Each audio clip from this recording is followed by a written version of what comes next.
Sana po sa taon na to, tumaas po ang subscriber ni Omar Mentality! You've got to be so disciplined. People say you're obsessed. You've got to be so obsessed that you actually get results. And then those same people would be obsessed with asking you how you did it. Let them call you obsessed. Obsessed gets results. Ease does it. Every now and then does it. If you want results, you must be obsessed.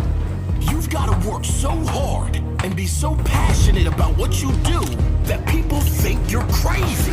You got to be so in love with your work that no one understands. They'll certainly understand when you show them your results. They don't have to understand. Let them remain confused. Confused by your obsession. Shocked with your results. You have to have a laser-like focus. When it comes to getting what you want in life, you have to lock in and find a way to make it happen. It has to become your obsession. You have to be desperate for it.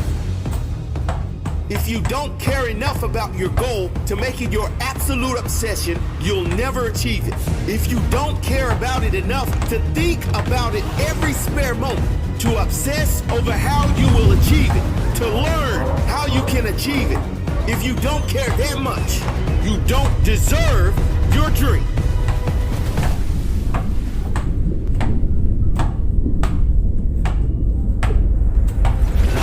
How bad do you want this dream?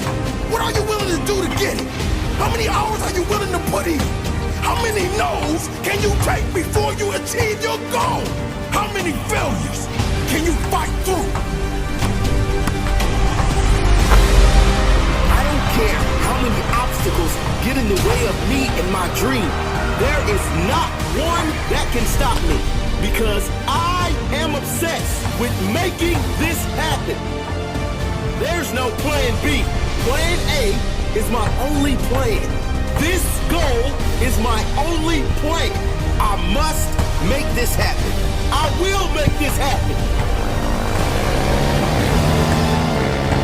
When I start, I do not stop.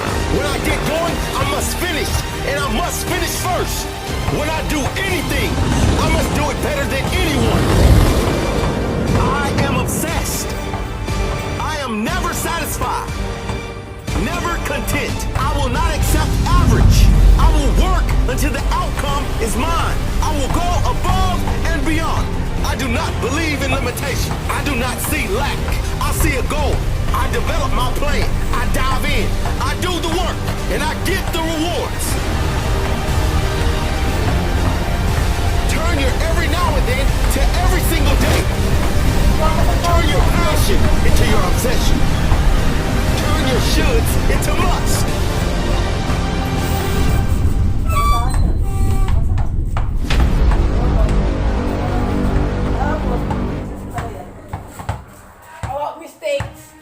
You've got to be so disciplined. People say you're obsessed.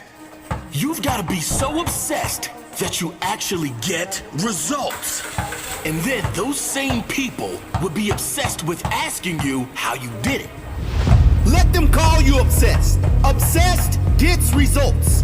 Ease does it. Every now and then does it.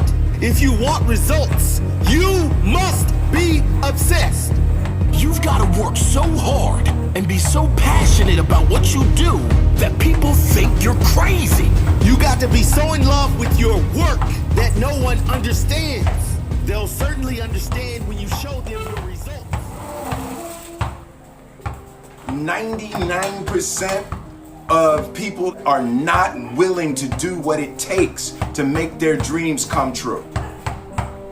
The Marines have a saying, everybody wants to go to heaven, but nobody wants to die. The center of bringing any dream into fruition is self-discipline. You know, something as simple as food and eating. It's not about your body as much as it is about your mind. It's getting command of your mind to be able to choose actions that are in your own best interest. Every day we are choosing that's not in our own best interest. So if the world is attacking you and the world wants to fight you and the world's trying to hold you down, so you're gonna kick yourself in the balls? So you're gonna stop yourself from getting what you dream? And I think the word discipline has kind of gotten a bad name. We think about it in terms of punishment. I'm not talking about discipline in that way. I'm talking about discipline in the sense that you forego immediate pleasure for the exchange of long-term self-respect. I believe that self-discipline is the definition of self-love. That when you say that you love yourself, that means that you have behavior towards yourself that is loving. Self-discipline is the center of all material success. You cannot win the war against the world if you can't win the war against your own mind.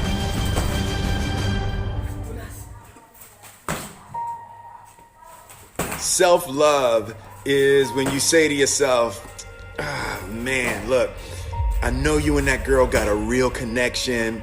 I know y'all vibe, but that's your girl's cousin. So I love you too much to let you do that. It's like you say to yourself, hey man, look, I know you want to eat that pizza and it'll be really good, you know, but I can't let you eat that, man, because if you eat that pizza, you're going to feel like shit, you know, and I love you too much to let you eat that. Self-love is, hey, look, I know you got a test on Monday, you know, and I know you really want to go out with your friends. It's Saturday night, you want to go out, but if you fail that test, you're not going to feel good about yourself. You know, I love you too much to let you go out tonight. Self-discipline is self-love. If you want to be happy, you have to love yourself, which means you have to discipline your behavior. The road to sustained happiness is through disciplining your behavior. We tend to base our self-esteem on what other people think. And that's not really self-esteem. Self-esteem is supposed to be how we feel about ourselves. And I was just saying how dangerous it is to allow other people to determine how you're going to feel about you. And it's kind of like looking into a broken mirror. You're going to look in a broken mirror and then change your face to try to look good in this defiled, busted, broken mirror. And it just, other people's opinions is a really way to determine how we feel about ourselves.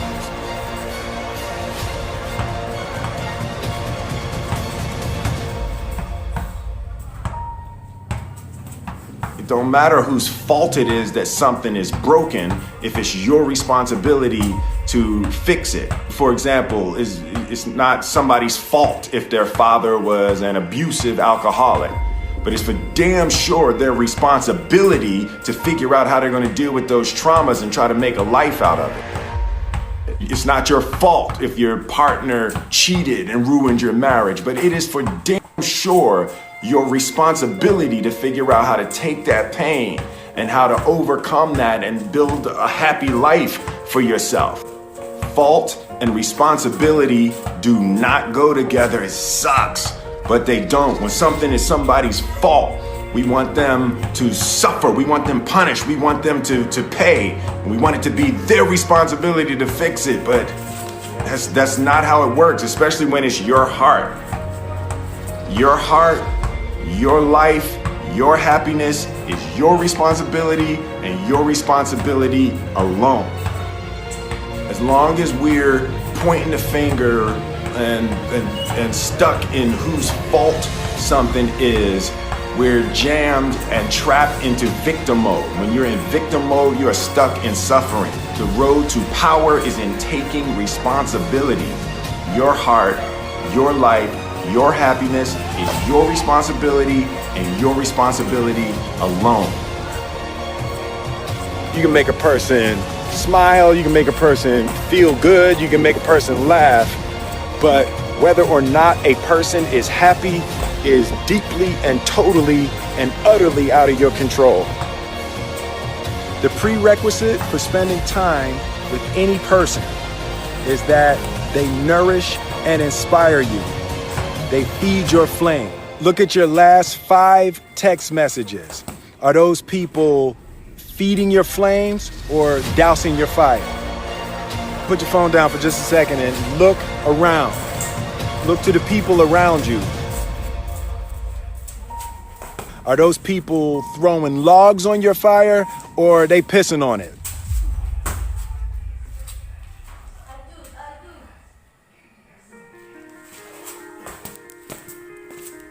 I want my life, I want my work, my family, I want it to mean something. And it's like, if you are not making someone else's life better, then you're wasting your time.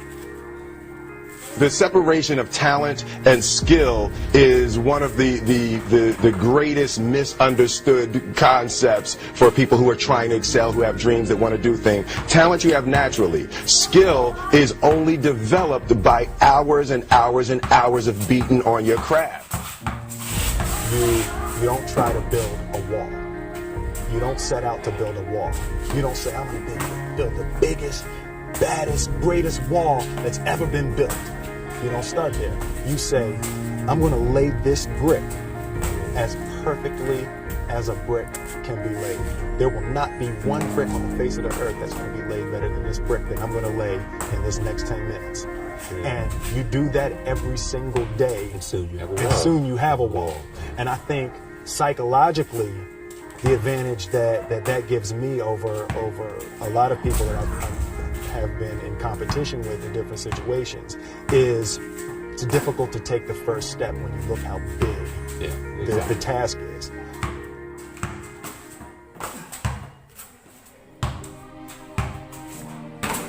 The definition of who I am is very clear to me, and it also redefines who I want to be, in that I know for a fact that I'm stronger than I thought I was. You know, you can't help but ask yourself the question, what would I do if I was in Muhammad Ali's shoes? I'm motivated by fear.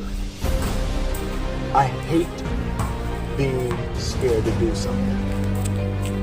And I think what developed in my early days was the attitude that I started attacking things that I was scared of. Why were you scared in your bed the night before?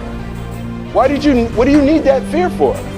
Just don't go. Why are you scared in your bed 16 hours before you jump? Why are you scared in the car? Why could you not enjoy breakfast? Fear of what? You're nowhere even near the airplane. Everything's up to the stepping out. There's actually no reason to be scared. It only just ruins your day. You don't have to jump. And then in that moment, all of a sudden, where you should be terrified is the most blissful experience of your life. And God placed the best things in life on the other side of terror.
Ensayo, pre. Kaya ba? Wala naman.